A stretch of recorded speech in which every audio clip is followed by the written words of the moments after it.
बोला लटे नगे जरा कमिल बोला लटे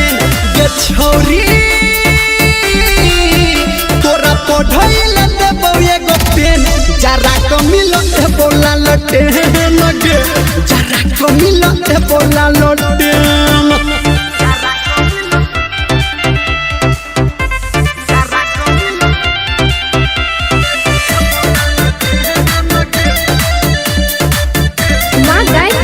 रिकॉर्डिंग स्टूडियो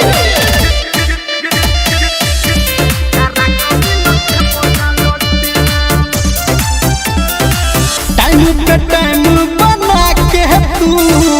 करे खाली तू न खरा तोरा चक्कर में के छोरी सुन के लोपते हमला फरा हो टाइम पे टाइम बना के तू करे खाली तू न खरा तोरा चक्कर में के छोरी सुन के लोपते हमला फरा ये छोरी तोर जवानी लगोले रोपलेन जरा कमिल बोला लटे नगे जरा कमिल बोला लटे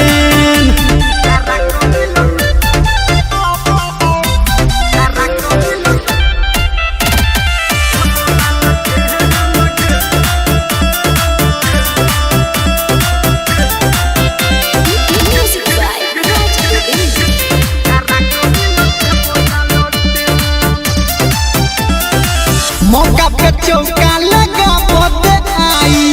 करिहा ने जान तू लेट तोहर बापू ने भैया के बुझतो केने छी सब हम सेट मौका पे चौका लगा बोते आई करिहा ने जान तू लेट तोहर बापू ने भैया के बुझतो केने छी सब हम सेट गे छोरी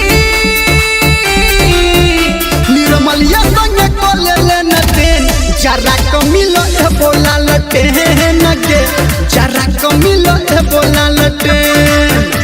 जरा कमिल बोला लटे नगे